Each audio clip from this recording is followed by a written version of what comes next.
Alright, what's up, you guys? Back at you again with another video. And today we got a little update video of the 67 Cabover Freightliner. My last video on it, we were putting the turbo and pulse manifold on it. So that's all done. We also got the straight pipe on it. It's kind of tall. We might chop it down just a hair. I don't know. It's pretty tall though. I don't know. Let me guys know what you think. Should we bring it down a little bit or leave it tall like that?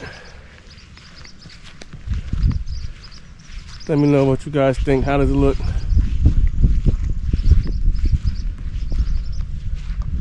Alright, I'm gonna start it up for you with the straight pipe.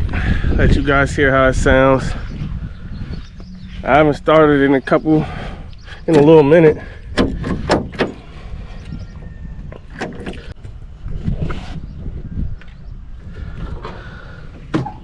Alright, this is what we got here. So I'm gonna start it up. Let you guys hear with the straight pipe. Let's look at it from the back. That's what it looks like. Alright, let's start it up.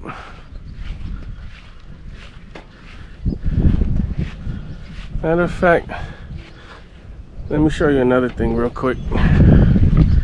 We did have the passenger seat reupholstered. Came out pretty nice. Did the top half crushed velour, the bottom vinyl. Came out nice. Matches the interior decent. I think it came out pretty good actually. So we had to fix a couple things on the truck. Cleaned it out. We had to hose out the dashboard in this truck because it was full of mouse turds. And it had a bad stench in it. I don't know if you guys checked out one of my old videos, but we drove this truck back from Medford, Oregon, all the way back to South Carolina. We bought it at an auction last year. It's coming up on a year actually. And it always had a stench smell in there. It would go away, then you would just get a whiff of it sometimes. And on the way home, we did vacuum out the truck and like tried to vacuum out the dash, but the smell would never go away fully. Like sometimes you would smell it real bad, and then sometimes you wouldn't really smell it at all. And when the truck would sit and you would just get in it, you would smell it. It smelled crazy. So this truck came from California, and it must have sat out in the field for a while because the mice and the rodents were running wild in it. There was so many mouse droppings inside the dashboard. It was crazy. And my father hosed it out, and a bunch of droppings came out, was running all down the front of the truck. I'll insert a video. I'll insert a picture. We didn't take a video of it, but I'll insert a picture.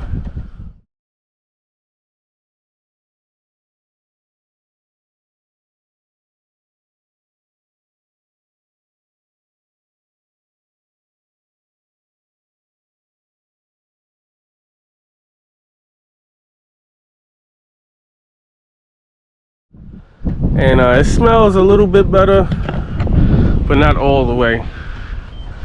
But I'm gonna start it up, let you hear this straight pipe. Let's get up in here.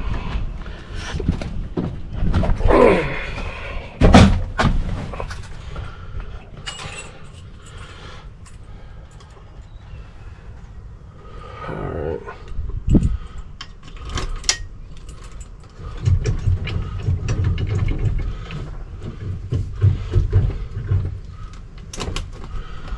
Oh, the damn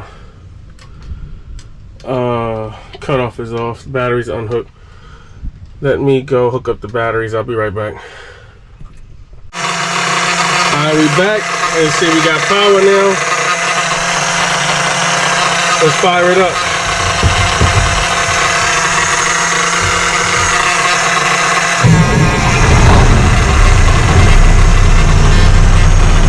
Fire right up. It started building air. Gonna let it warm up. Walk around, show you a couple things on the truck that I wanted to show you guys. Runs smooth. This truck always ran really good. They say they rebuilt it not too long before we bought it at the auction. Whoever rebuilt it did a good job because it came across country no problem. As you can see, we got this dent right here. I don't know if we're gonna try to repair that or replace the fender. But it's this one right here. And the only other bad spot in the cab is right here. But I think that this panel, this curve panel up in here, will be easy to replace or fix. Cut this all out from like right here at this point all around down. Bend a piece of aluminum and stitch it back in. Have it welded back in and ground down smooth. And then this could probably just be straightened out. I don't know. Maybe replace that panel. That's really it on the whole cab. Only messed up spots. Really, this passenger side back corner and a driver side front. Other than that, there's really no problems. Cab is pretty straight. And I don't even know if I ever told you guys this, but the whole reason why me and my father got this truck was because my grandfather used to have a 65 Cabover Freightliner, almost identical to this. It wasn't a straight job. It was a tractor, which this truck used to be a tractor. They put the body on it. I guess they was hauling hay with it or whatever. But this is the original frame, factory wheelbase, Freightliner spring rod, and you can see right here where they added it on to put the body on.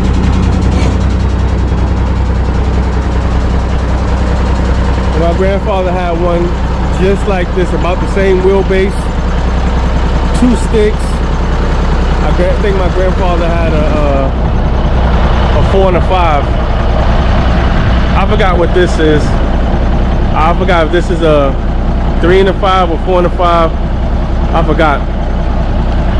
But as you can see, one of the boxes is in gear. See that drive shaft turning? The main box is in gear. Auxiliary is out. My father used to always tell stories of how my grandfather would park his, leave the main box in, you'll see this shaft spinning. When he would stop at the truck stop, as a little kid, he would get out, always see that drive shaft spinning. That's pretty cool. But yeah, my grandfather's was green, and it was a 65, but very similar to this. About the same wheelbase. And I actually seen that truck when I was a kid. It used to be around Brooklyn. When I was a little kid, somebody still had it. And my father had a chance to buy it back then, but he was young, you know. And you know, he was just trying to maintain a family, and he never got a chance to buy his father's old truck back, and it disappeared. I don't know what happened to it. Probably got scrapped. It might have got shipped overseas. who knows? But I do remember as a little kid seeing that truck in the yard. So I did see it in my lifetime. When I was about 8-10 years old, I used to be around Brooklyn. I used to see it parked in the yard, and my pops would always tell me that's Grandpa's old truck. And then he had a chance to buy it for $1,500 back in the late 90s, maybe like 97, 98, and he just never did. Back then, you know, we didn't have property and stuff like that, and nowhere to keep it. And that's one big, you know, major regret, that he never bought his father's truck back in the day. You know, everybody wants their father's old truck. So eventually we found one that was similar and reminded us of it, and we got it and went on an adventure to go get it. And we went all the way, we flew all the way to Medford, Oregon, and drove it back sight unseen. Didn't know what would happen. That was a crazy trip. If you want to see it, I vlogged it. It's a video of it on my page somewhere. Go back and look at it, check it out.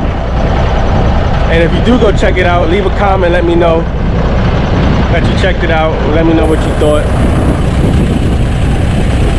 But yeah, man, this truck, we haven't done a whole lot to it, but slowly but surely, you know, put some aluminum rims on the back. Still got to put the hub covers on, this back axle, but that helped it out a lot, made it look a lot better.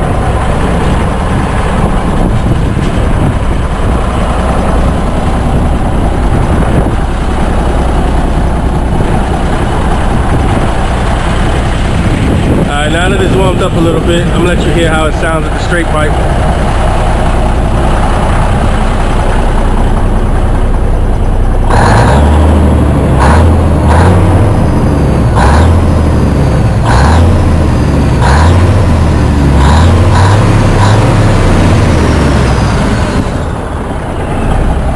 Sounds alright. Got a little snap to it, nothing crazy. Nothing like the Ville or nothing. Sounds a lot better than it did with the muffler though. But yeah, that's it. That wraps this video up.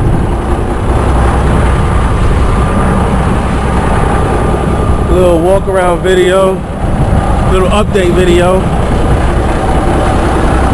of the 67 Cabover Freightliner. Got it running, got it back, everything right. It's starting with the button. We had a problem with it starting with the button. We fixed that. And we got the turbo and post manifold on. Yeah. And we got the straight pipe on there.